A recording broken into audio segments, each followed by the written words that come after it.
의심 많은 성기자 성문재입니다. 만사의 건물주 저자 최진권입니다.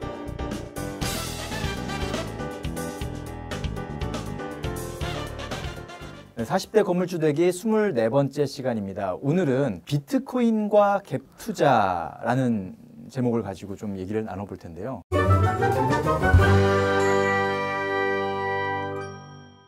비트코인은 이제 우리가 말하는 네. 암호화폐의 한 종류이고, 네네. 갭투자는 이제 부동산에서 주로 이제 네네. 전세를 끼고 주택을 매입하는 네. 그런 방식을 네네. 얘기하는 건데, 네. 그 두 개가 뭐 연관이 되나요? 근데 저희가 그 갭투자 자체를 나쁘다고 하는 건 아니고, 저도 뭐 전세 끼고 하는 투자를 상당히 레버리지가 높게 할 수 있기 때문에 뭐 괜찮다고 말씀드렸는데, 권장하시잖아요. 아니요, 권장하진 않아요. 그러니까 소액 투자, 소액 투자로는 전세를 방법인데, 끼고 그렇죠? 하면 제 돈을 다 안 줘도 어쨌든 내 그렇죠. 집으로 가질 수가 소유할 수 있으니까. 그렇죠. 근데 그것까지는 좋은데 요즘은 뭐 그 갭 투자가 너무 이게 활발해서 수백 채, 수십 채 그런 식으로 하는 거에 투자를 상당히 요즘 그 트렌드 책도 그렇고 강의도 그렇고 그런 식으로 권장하는 그런 내용들이 많아서. 갭 투자라는 게 몇 년 전부터 막 유행처럼 네. 번져갖고 막 너도 나도 네네. 갭 투자에 뛰어들었잖아요. 네네네.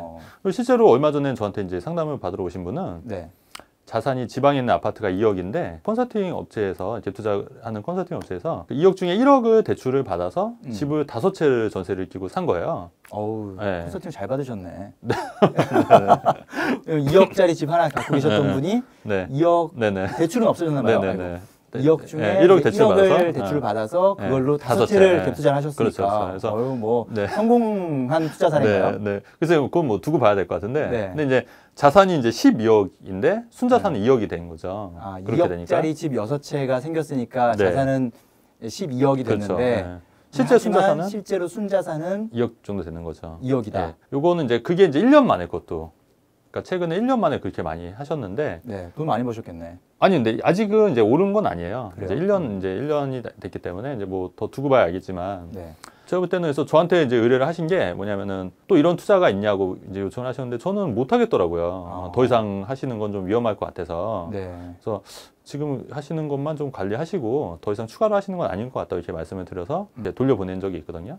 그러니까 우리가 사실은 그 부동산이 딱 2번 떨어진 건 맞아요. 그러니까 IMF 때 한 번, 2008년 때 한 번 떨어졌지 않습니까? 근데 이런 갭 투자가 실제로 2010년 이후에 발간이 된 책들이 많기 때문에 사실 그런 금융위기를 겪어본 적이 없어요. 근데 이제 이게 문제가 뭐냐면 그런 금융위기를 겪어버리면 부동산 가격이 30%가 빠지거든요. 30%, 40%가. 수백 채 갖고 계신 분들은 잘못하면, 자칫하면은 그냥 폭망이에요. 폭망. 파산. 더군다나 요즘같이 좀 그 금리도 올라갈 여지가 있고 보유세 얘기도 나오고 좀 분위기가 지금 조금씩 안 좋아지고 있지 않습니까? 이런 식으로 너무 과도하게 매입을 하게 되면은 저는 큰 문제가 발생할 수가 있다는 얘기죠. 그래서 그런 의미에서는 갭 투자랑 비트코인이 좀 리스크가 좀 크다. 좀 너무 이렇게 무분별하게 너무 그런 걸로 맹신해서 이렇게 따라하는 거는 좀 안 좋지 않겠냐. 좀 개인적으로 좀 그렇게 생각을 하는 거죠. 이제 투자라는 거 물론 네. 이제 뭐 너무 과도하게 막 네. 남들을 부추겨서 네네. 이렇게 투자를 하게 하는 거는 네네. 문제가 있을 수 있지만 네네네. 돈이 있어요. 네. 돈이 있고 네. 뭔가 투자를 하고 싶어. 네. 근데 어떤 하는 투자의 방법이잖아요. 아, 갭 투자는. 그거는, 네. 그죠? 그게 그렇죠. 불법은 아니죠. 갭 투자를 그럼요. 한다는 자체가 불법은 아니고 네네. 어쨌든 할 수 있는 건데 네. 그거는 본인의 선택에 맡겨야 되는 것이 아닌가. 아, 당연하죠. 네.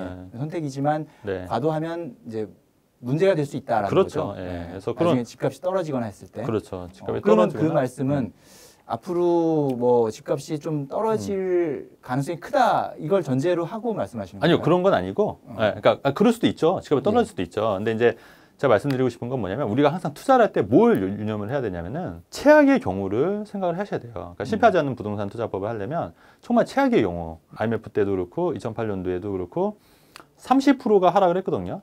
30%. 그리고 그 기간이 고통의 기간이 3년이에요. 그러니까 3년을 넘지 않았던 얘기죠. 그 말은 뭐냐면 역으로 얘기하면 다시 그런 금융위기가 온다 하더라도 3년 동안 30%가 떨어진 때를 내가 감안했을 때 그게 내가 버틸 수 있다. 그럴 때 투자를 하면 실패하지 않는다는 얘기예요. 무슨 말 이해되시죠? 잘 이해가 안 되는데 한번 조금 네. 더 자세하게 그러니까 해주시겠어요? 네. 금융위기가 3년이지 않습니까? 뭐 3년 동안 3년 과거의 금융위기 때 3년간 좀 하락했다. 네네. 그리고 집값도 30% 정도 떨어진 거예요. 그 3년 동안 네. 30% 정도 떨어졌다. 네. 예. 그러니까 그 두 가지 조건을 만족을 했을 때 내가 여기 투자했는데 3년 동안 30%가 떨어져도 내가 감당할 수가 있다 하면은 투자를 해도 된다는 얘기예요. 네네. 역으로. 근데 그게 안 된다. 만약에 그렇게 되면 내가 진짜 파산이다. 그러면 그건 투자를 하면 안 된다는 얘기죠. 그러니까 그거를 최악의 리스크를 따져보시고 투자에 임해야지 실패하지 않는 부동산 투자를 할 수 있다는 얘기죠. 저희 방송을 보는 그런 일반 투자자 입장에서는 네. 좀 그런 리스크 관리를 좀 더 보수적으로 할 필요가 있다. 그렇죠. 너무 네. 과도한 갭 투자나 그렇죠. 이런 거에 뛰어든다기보다는 그렇죠. 그렇죠. 내 어떤 수준에 맞춰서 내 능력에 네네. 맞춰서 그리고 그 진짜 최악의 경우 네네. 금융 위기 정도의 어떤 네. 하락장이 왔을 네네. 때를 버틸 수 있냐. 버틸 수 네. 있느냐까지 좀 따져봐야 된다는 그렇죠. 거죠. 그러니까 그거를 내가 따졌을 때 괜찮다 하면은 투자해도 돼도 절대 실패하지 않는 투자가 될 수 있다는 거고 실제로 저도 그런 생각을 가지고 고집을 가지고 했기 때문에 제가 2004년도부터 투자를 했으니까 사실 금융위기도 한번 겪었잖아요. 그리고 2004년도에 또 중급발 금융위기도 겪었고. 그래서 크게 또 실패를 어려움도 겪으셨잖아요. 그렇죠. 근데 그렇게 큰 어려움은 아니었던 것 같아요. 그리고 주변 분들한테도 그런 철학을 가지고 투자를 말씀했기 때문에 그래도 큰 어려움 없이 아직까지 버티고 있지 않을까 그런 생각이 들어서 말씀 좀 드리는 거죠. 근데 제가 왜 이 말씀을 드리냐면은 사실은 조금 그런 금융 위기나 불안이 사실 10년 주기설도 있고 최근 좀 여건이 좀 안 좋아지는 것 같아서 좀 말씀을 드리는 거예요. 올 들어서 이제 정부의 규제도 좀 네. 강화되고 있고 네네. 물론 작년부터 계속 강화되고 네네. 있지만 올해 또 그런 것들이 본격적으로 네네. 시행이 되는 부분이 있고 대출도 조여지고 네. 세계 경제도 좀 요새 그렇죠. 네. 실제로 최근 들어서 집값 상승세, 서울의 집값 네네. 상승세도 많이 둔화하고 있거든요. 네네. 그런 것들 종합적으로 봤을 때 네. 앞으로 조금 좀 더 조심하게 네, 더 보수적으로 볼 필요가 있다. 그렇죠. 그러니까 무분별한, 그러니까 너무 과도한 레버리지를 활용한 그런 투자는 조금 가급적 지양을 하셔야 되고, 다만 그럼에도 불구하고 항상 틈새는 있다는 거. 틈새는 있고 저평가된 지역은 있으니까 그런 지역을 과도하지 않게 투자를 하는 거는 바람직하다. 네. 이렇게 좀 두 가지로 좀 생각을 하는 거죠. 네.